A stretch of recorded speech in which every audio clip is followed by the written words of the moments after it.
Assalamualaikum warahmatullahi wabarakatuh. Selamat pagi untuk dosen penguji. Perkenalkan, nama saya Bajit Irfan Muhammad dengan NIM 2018091026 dari Prodi Teknik Sipil.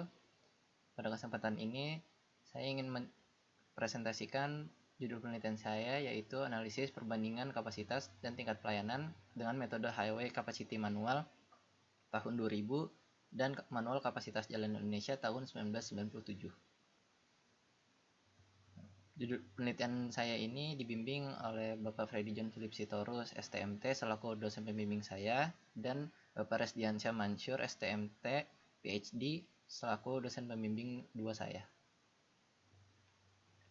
Di sini ada outline pembahasan, ada 3 poin yang akan saya bahas, yaitu pendahuluan, tinjauan pustaka, dan metode penelitian.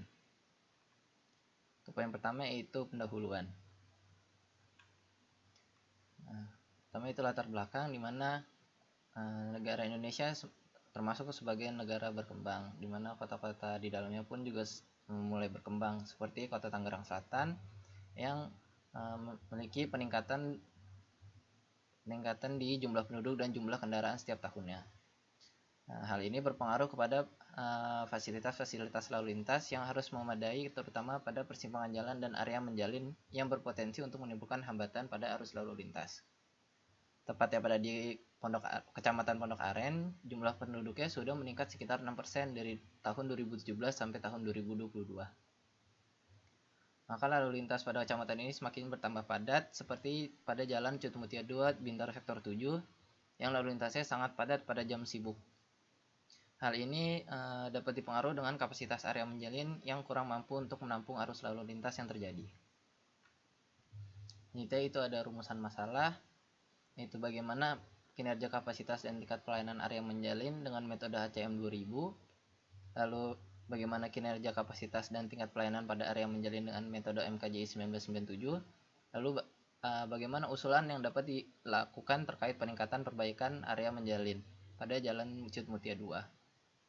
Lalu tujuan penelitian yaitu mengetahui kinerja kapasitas dan tingkat pelayanan area menjalin dengan metode HCM 2000, lalu mengetahui kinerja kapasitas dan tingkat pelayanan area menjalin dengan metode MKJI 1997, lalu mengetahui usulan yang dapat dilakukan untuk meningkatkan perbaikan area menjalin pada Jalan Cutmutia 2. Manfaat dari penelitian ini yaitu untuk mengetahui kapasitas dan tingkat pelayanan area menjalin pada Jalan Cutmutia 2 Bintaro Sektor 7 Kota Tangerang Selatan, yang nantinya hasil penelitian ini dapat digunakan sebagai referensi penelitian lanjutan dan masukan untuk penyelenggara jalan dalam perbaikan pada area menjalin. Lalu selanjutnya itu poin kedua itu tinjauan pustaka. Nah, di sini kita akan membahas metode Highway Capacity Manual tahun 2000 terlebih dahulu. Menurut HCM 2000, kapasitas jalan adalah jumlah maksimum dalam setiap jam di mana setiap orang atau kendaraan dapat melewati titik atau bagian yang seragam dari sebuah lajur selama periode waktu yang ditentukan, sesuai kondisi sebelumnya pada badan jalan, lalu lintas, dan kontrol. Nah, faktor yang dapat mempengaruhi kapasitas jalan diantaranya itu lebar efektif jalur, ada tidaknya median jalan, hambatan bahu, karakteristik lalu lintas, dan fisik jalan di ruas jalan perkotaan atau antar kota, dan hambatan samping sisi jalan. Selanjutnya itu tingkat pelayanan menurut Highway Capacity Manual 2000. Tingkat pelayanan atau level of service adalah ukuran kualitas yang menggambarkan kondisi operasional dalam arus lalu lintas. Umumnya dalam hal ukuran pelayanan seperti kecepatan dan waktu tempuh, kebebasan untuk bermanuver, gangguan lalu lintas, dan kenyamanan dan kemudahan. Ada 6 tingkatan dalam level of service yang ditentukan oleh HCM tahun 2000, yaitu dari dengan level A sampai dengan F, di mana A itu yang terbaik, lalu F itu yang terburuk. Nah, di sini bisa kita lihat tingkatan levelnya, di mana di sini itu tingkatan level of service ini diukur dari kepadatan yang terjadi pada area menjalin. Lihat dari tingkatan level A, di mana nilai kepadatannya itu kurang dari 10, lalu B itu lebih besar dari 10 sampai 20, C itu lebih besar dari 20 sampai 28, lalu tingkat level D itu lebih besar dari 28 sampai 35, tingkat E lebih besar dari 35, lalu tingkat F lebih besar dari 43. Selanjutnya yaitu kepadatan menurut Highway Capacity Manual tahun 2000.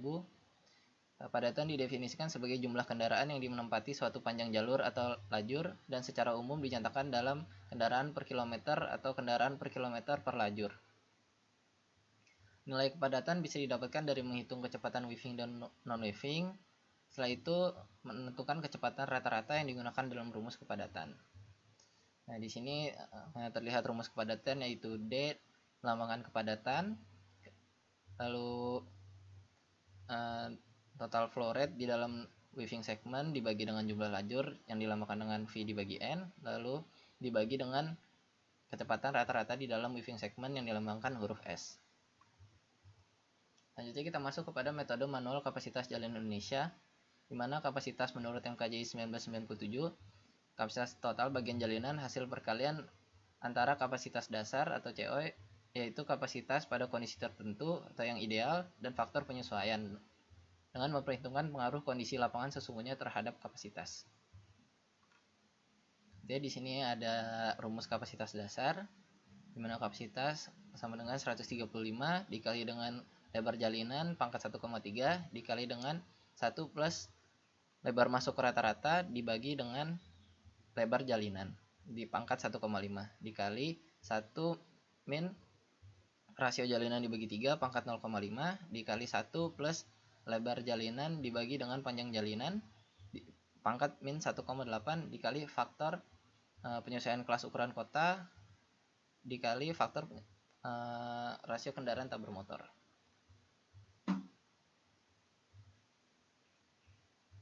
Selanjutnya itu adalah derajat kejenuhan. Nah, menurut manual kapasitas jalan Indonesia, derajat kejenuhan adalah perbandingan rasio arus lalu lintas terhadap kapasitas dan digunakan sebagai faktor kunci dalam menilai dan menentukan tingkat kinerja atau suatu segmen jalan. Nah, derajat kejenuhan menunjukkan apakah simpang tersebut mempunyai masalah kapasitas atau tidak. Nah, di sini ada terlihat rumus derajat kejenuhan yaitu DS yang melambangkan derajat kejenuhan. Rumusnya adalah arus total dibagi dengan kapasitas, mana arus total didapatkan dari arus kendaraan dikali dengan faktor satuan mobil penumpang. Yang faktor satuan mobil penumpang yang dapat dari LV% ditambah heavy vehicle persen ditambah EMP HP ditambah motorcycle persen kali EMP heavy vehicle dibagi dengan 100. Selanjutnya itu tingkat pelayanan menurut MKJI 1997, di mana perilaku lalu lintas diwakili oleh tingkat pelayanan level of service, yaitu ukuran kualitatif yang mencerminkan persepsi pengemudi tentang kualitas mengendari kendaraan. Nah, bedanya dari metode HCM 2000 di mana tingkat pelayanan ini ditentukan oleh kepadatan. Kalau pada metode manual kapasitas jalan Indonesia ditentukan dengan derajat kejenuhan karena sebenarnya tingkat pelayanan ini lebih kepada persepsi pengguna jalannya. Bagaimana pengguna jalan itu mengalami kemacetan atau tidak, apakah bisa melaju tanpa mengurangi kecepatan. Nah, di sini ada tingkat-tingkat pelayanannya, di mana tingkat pelayanan A, tingkat pelayanan B, dan tingkat pelayanan C. Lalu di sini tingkat pelayanan D, tingkat pelayanan E, dan tingkat pelayanan F. Jadi, mengapa di sini memakai derajat kejenuhan? Karena pada bisa dilihat pada tingkat pelayanan E, yang poin pertama itu harus lebih rendah daripada tingkat pelayanan D dengan volume lalu lintas mendekati kapasitas jalan dan kecepatan sangat rendah. Dimana tadi derajat kejenuhan merupakan hasil dari pembagian volume lalu lintas dibagi dengan kapasitas jalan. Jadi itu adalah area menjalin atau weaving. Weaving adalah persimpangan dua atau lebih arus lalu lintas yang berjalan dalam arah yang sama di sepanjang jalan raya yang signifikan tanpa bantuan perangkat pengatur lalu lintas kecuali rambu lalu lintas.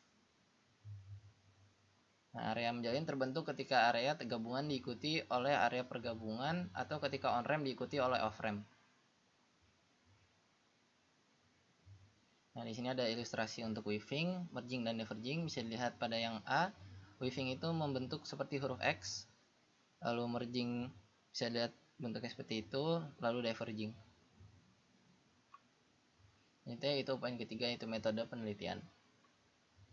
Pertama, di sini ada tahapan penelitian yang digambarkan sebagai diagram alir. Itu pertama mulai, lalu identifikasi masalah, lalu studi literatur, lalu pengumpulan data, di mana ada data primer dan data sekunder, lalu dianalisis untuk mengetahui kapasitas dan penilaian tingkat pelayanan area menjalin dengan metode highway capacity manual dan manual kapasitas jalan Indonesia, lalu mendapatkan hasil dan pembahasan, lalu mendapatkan kesimpulan. Sini pada penelitian ini objek yang diteliti adalah kapasitas dan tingkat pelayanan area menjalin yang berlokasi di Jalan Cut Mutia 2, Bintaro Sektor 7, Kota Tangerang Selatan. Penelitian ini bertujuan untuk mengetahui kapasitas dan tingkat pelayanan area menjalin dengan metode HCM 2000 dan MKJI 1997 sehingga dapat memberikan usulan untuk meningkatkan perbaikan pada area menjalin di lokasi tersebut. Saya lihat ini adalah lokasi penelitiannya, di mana area menjalin ini weavingnya terjadi pada masyarakat yang keluar dari River Park dan ingin bertujuan kepada Jalan Cut Mutia 1, di mana di sini mereka akan terkena konflik dengan arus menyilang. Jadi itu indikator pencapaian. Pada akhir penelitian ini diharapkan penanganan area menjalin yang diberikan dapat menjadi solusi untuk mengatasi kemacetan yang terjadi pada Jalan Cut Mutia 2, Bintaro Sektor 7, Kota Tangerang Selatan.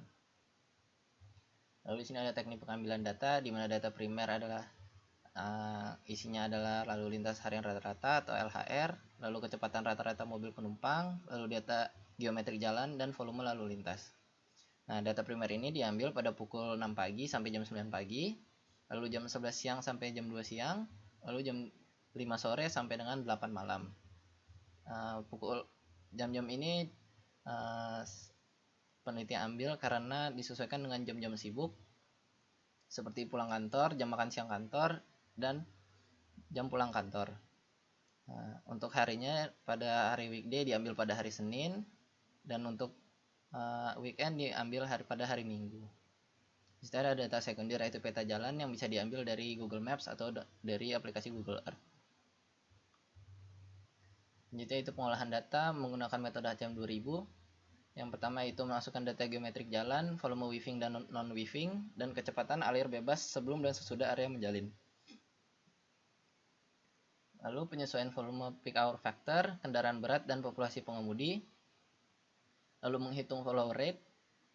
Lalu menentukan tipe konfigurasi area menjalin, yang nantinya tipe konfigurasi ini ada tiga tipe.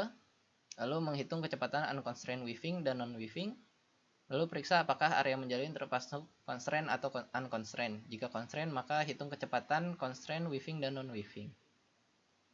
Jika unconstrained, maka hitung kecepatan rata-rata pada area menjalin. Lalu menghitung kepadatan pada area menjalin, lalu menentukan tingkat pelayanan, lalu menentukan kapasitas area menjalin. Selanjutnya itu mengolah data menggunakan metode MKJI 1997. Pertama itu memasukkan data kondisi geometrik, kondisi lalu lintas, dan kondisi lingkungan, lalu menghitung kapasitas dasar, lalu menghitung faktor penyesuaian ukuran kota, lalu menghitung faktor penyesuaian tipe lingkungan jalan, hambatan samping, dan kendaraan tak bermotor, lalu menghitung kapasitas area menjalin, menghitung derajat kejenuhan, dan terakhir menentukan tingkat pelayanan sesuai dengan derajat kejenuhan yang didapat. Di sini ada penyimpanan hasil penelitian. Berdasarkan hasil analisis dan pembahasan yang dilakukan, maka akan disimpulkan kapasitas dan tingkat pelayanan area menjalin berdasarkan metode HCM 2000 dan MKJI 1997 pada Jalan Cut Mutia 2, Bintaro Sektor 7, Kota Tangerang Selatan. Ya, di sini adalah anggaran biaya, di mana anggaran biaya yang dikeluarkan dengan jumlah 3.416.000. Yaitu jadwal kegiatan yang sudah terlihat. Sekian dari presentasi saya. Terima kasih atas perhatiannya. Mohon maaf jika ada kata-kata yang salah. Assalamualaikum warahmatullahi wabarakatuh.